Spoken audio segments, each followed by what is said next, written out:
It's time to gather around the radio for another episode of Comic.Church, hosted by Pastor Drew, the Fairy Godbro, the Reverend Sith Lord himself, Jesse Stay, and the Monsignor of Marvel, Sean Ray.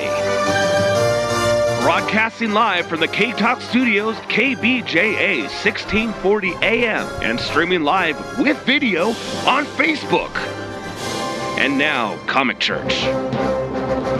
Welcome to Comic.Church, everyone. It is March 31st. Good morning. Happy Utah Holi. Happy Utah Holi observed. Which is a week and a half late from the actual Holi.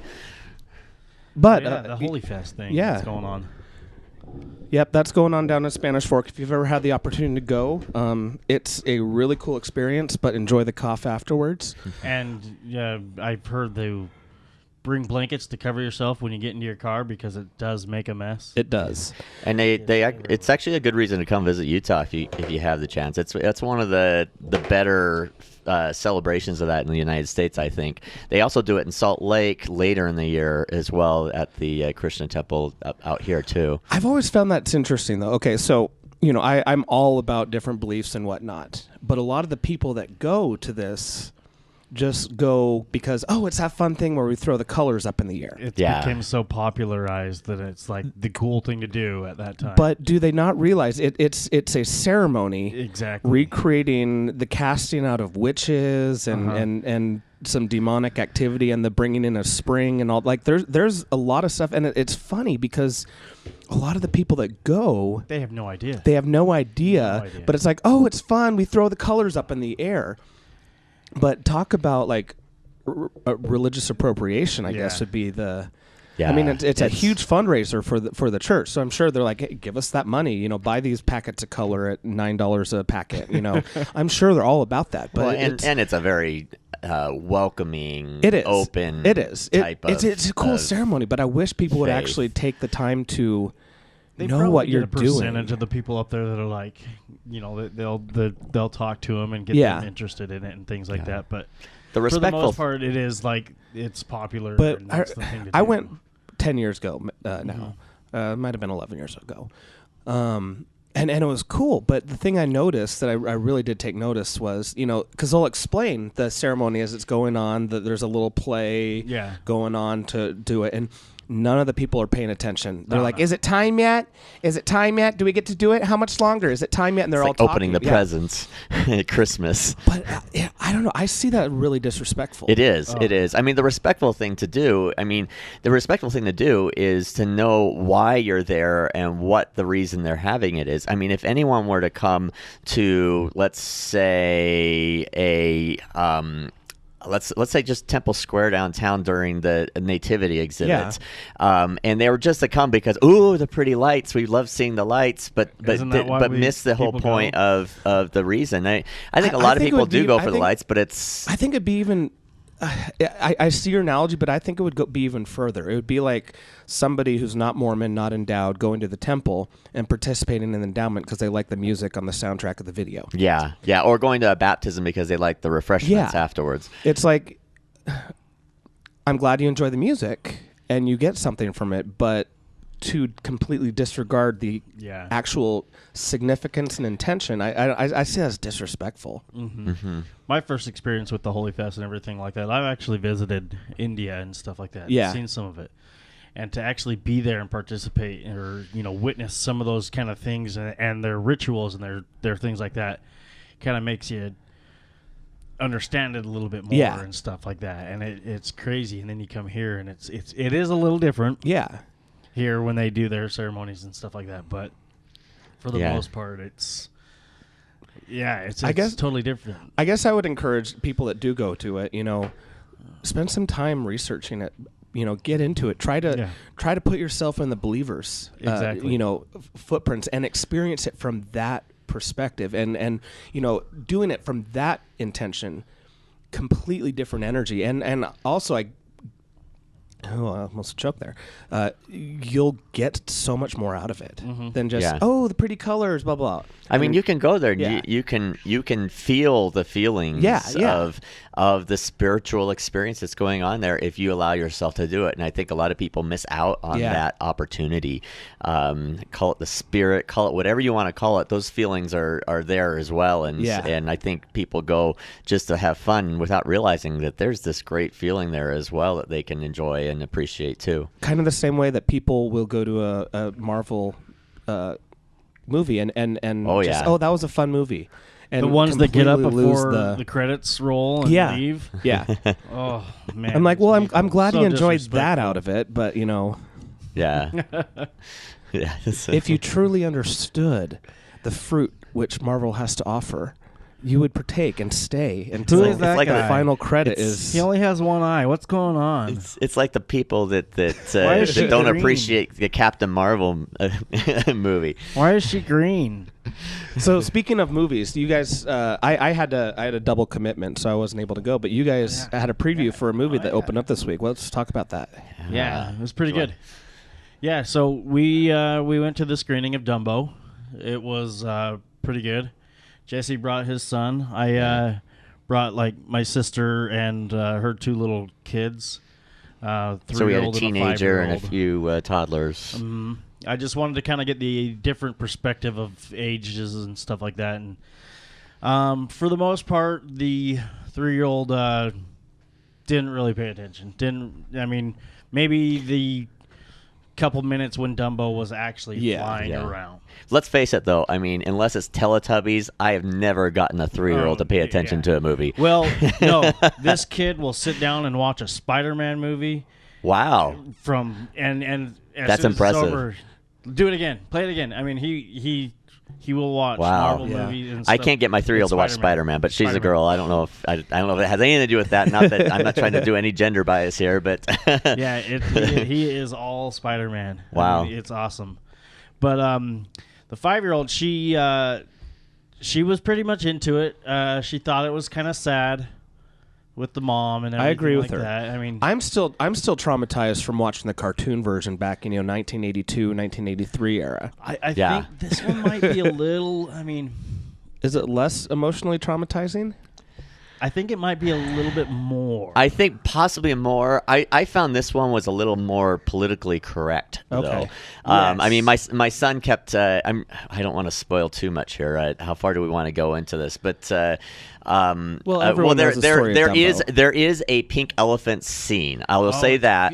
And my son kept saying, "I can't wait to see what. I can't wait. I'm just here for the pink elephant scene." And we get there, and it was a little disappointing. I'll say that it was. Well, it's different from the movie or from the animated, but it was kind of cool to see how they it was politically correct old things into the new movie. So we're talking about the crows. Okay. The crows part is kind of cool. Well, it's not like this whole crow scene like it was in the old movie. But let's get ready to Dumbo. Yeah, is kind of. They did have what's his name who does a "Let's get ready to rumble." We need to be careful because we can get sued for that phrase. I'm quoting that from Disney. I'm air quoting that. We're air quoting it from Disney. We're retelling it because actually there is a story that guy did come after this station back when it was the thing for him to do, and interesting. He had people go after and sue every station that. But we're quoting Disney. Let's get ready to Dumbo. The crows thing. Have you seen a house fly? Have you seen a horse fly? That whole thing. He says it all building up to it. So it's kind of cool. There are a lot of those little things and stuff like that. It was more a story revolved around the family. Okay. The dad and the kids. I'm not spoiling much. It's in the trailers. The mom is not around.